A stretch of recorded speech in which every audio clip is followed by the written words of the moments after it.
Good afternoon and welcome back to the channel. Just remember this, we are in the Champions League. The Champions League draw has been done. People have booked flights and yes, I've got my tickets for Madrid. But let's face it, since Brendan Rodgers came back to Celtic, he took over from Ange Postecoglou, who won a treble last year. The Celtic manager has been basically cursed. If you look at it, we lost 5 players. We lost Jota, Carl Starfelt and Aaron Moy. Those were 3 amazing players. Just to mention they 3 alone. We then lost Carter Vickers and we lost Rio Hatate. Now those 5 players alone been missing since the start of the season. It's basically like putting an arm behind the back of Brendan Rodgers, and never mind the injuries that we've had since then. There has been players brought in like Rocky, Marco, but they haven't even featured yet. Rocky had 1 game.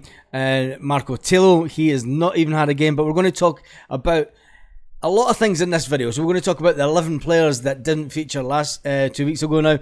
We're going to talk about Brendan Rodgers has spoken about the Champions League squad and why some players missed out and why some players didn't miss out. And then we're going to talk about what he said about the 3 or 4 month period that Lil Abada is going to be out with a muscle thigh strain even.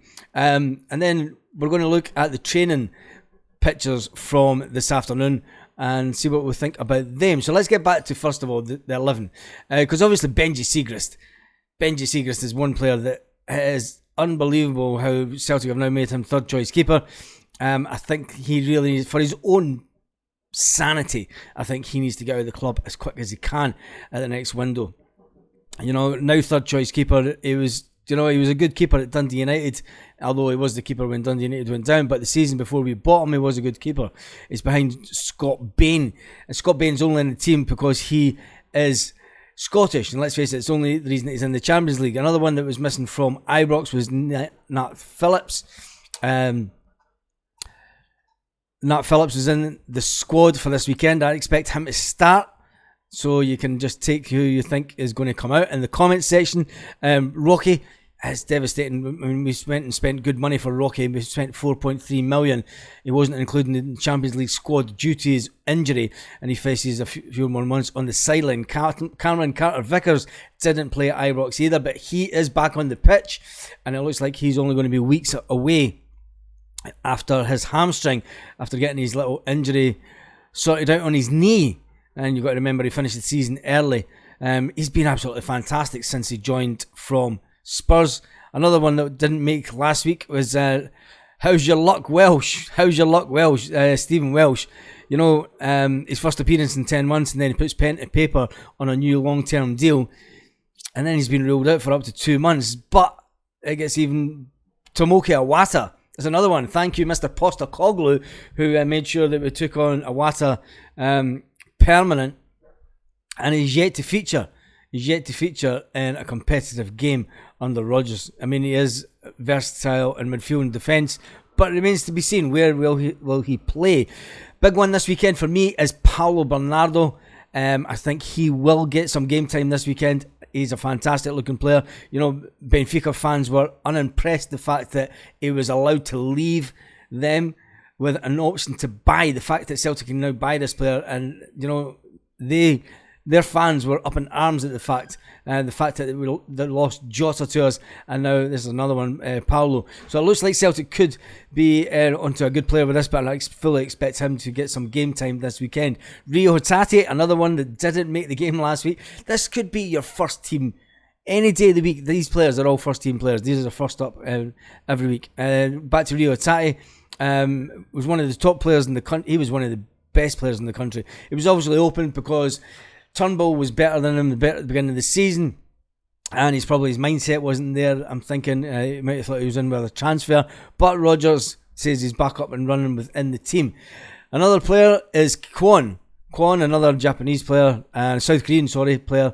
You know, and he's one is that far out the scene just now.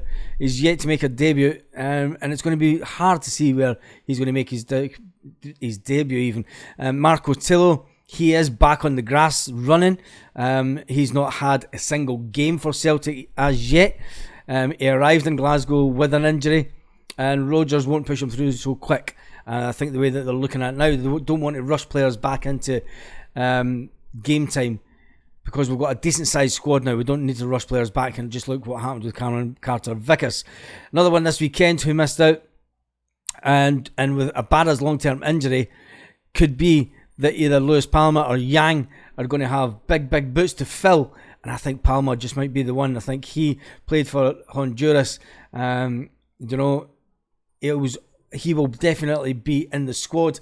Will he make the lineup? Will he make the lineup? At 3.5 million, winger has been in red hot form for Honduras. He obviously scored as well, and he was an unused substitute at Ibrox. So that's players that weren't even that didn't get on the pitch last week. Although Palma did get there, but he didn't get to play. I think he's one to watch. So let's look at what Brendan Rodgers said of players that had been left out the Champions League. And obviously the big one is Rocky. He's came in and he was out, and it's purely for the length of his injury. Marco, he isn't up to speed, so he was left out because it's going to take him another few weeks, and it's time that we're getting into the Champions League. It's not time to bring in another player that is just not got enough game time. You wanted players that are up to pace with the Scottish game, never mind up to pace fitness-wise for the Champions League. And then you've got Bernabei. Bernabei was left out, and also was Benji Siegrist. Now, you're going to understand why Benji Siegrist was left out, because we need Scott Bain purely for the fact that he's Scottish, and he adds to the Scottish contingent for UEFA. Now, the big one, Bernabei.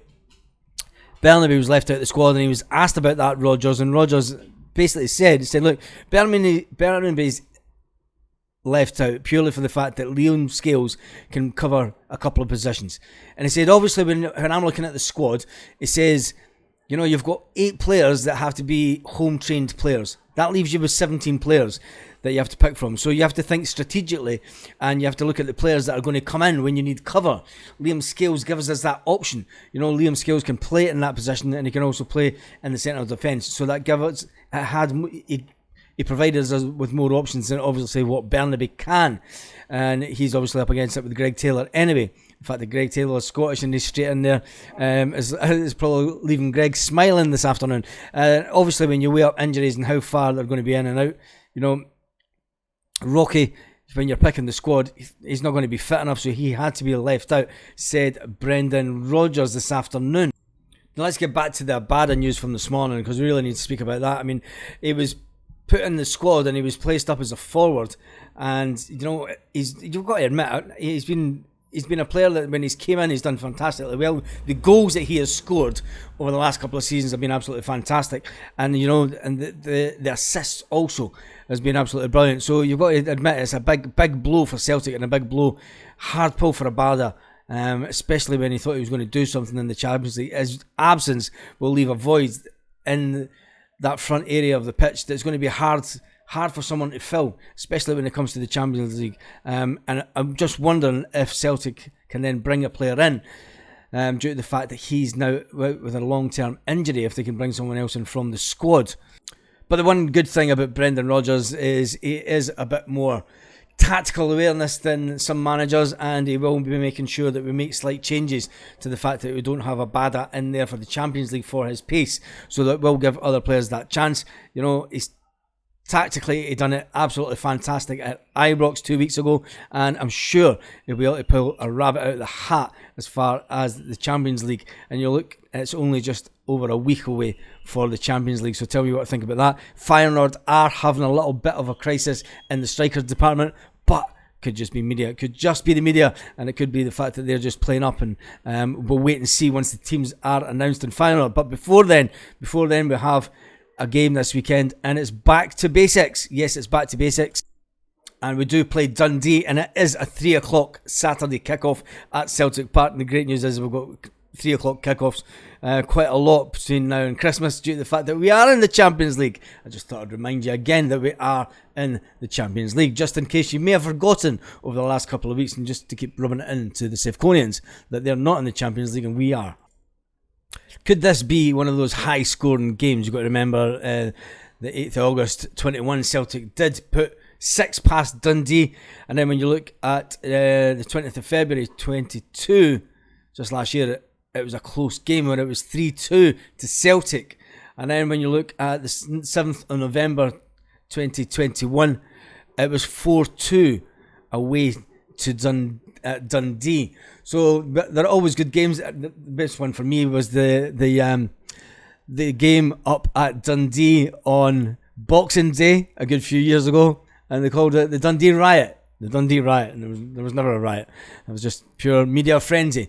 Anything that the media can do to make sure that Celtic are seen in a bad light is always joyous for them, and it's always a good giggles and laughs for us. So let's look at the training pictures from this afternoon that Celtic released. Now the pictures did show us that obviously Marco is back in training and he's on the pitch, but is it too early for his debut? I think it will be. Alistair Johnson, you got to remember Alistair Johnson did play against the Rangers and he came off around about the 60 odd minute mark, and that was due to the game time more than anything. It wasn't to do with an injury or that. It was just to make sure that he didn't get run into the ground in the first couple of games back. Paulo Bernardo, you've seen him on the pitch training, and he's an exciting prospect, and I'm actually looking forward to seeing him on the pitch. Bernabe, he's going to be disappointed after being left out the Champions League squad. He's going to have to try and get some game time just in the league, and that's going to be difficult. Maybe it's going to be the fact that he will get used in Scottish Cup games when the Scottish Cup tournament comes around. So tell me your thoughts on those players so far. And Nat Phillips, he's obviously one for the weekend. You've seen him training. I think he will be a starter, which means I'm going to go and say that it will be him and Scales that will be the back pairing this weekend. I definitely think that for starters. Then you look at Kwon. I mean, he's that far out of the team. He was in training. He's there pictured beside Yang. Yang is in the squad. It's a big chance for him. But Kwon, it's like, how's he going to get some game time? Who's going to drop out to get him on the pitch? And then you look at Gustav. Unfortunately, I think Gustav just wasn't up there. He did have a good-ish game at Ibrox, but I think he will be the one that might get left out, and Liam Scales, just because Liam Scales knows the Scottish game, and Big Nat Phillips is that little more experienced age-wise and have played at Liverpool. So those are the players that I think will come in this weekend. On the Friday Night Live, make sure you subscribe to that, because we will be doing our team and predictions also. I hope you've liked this video. Make sure you give it a thumbs up, and I shall see you on the next one. Have a fantastic day, Celtic fans all around the world. Lit. Roll up to the party.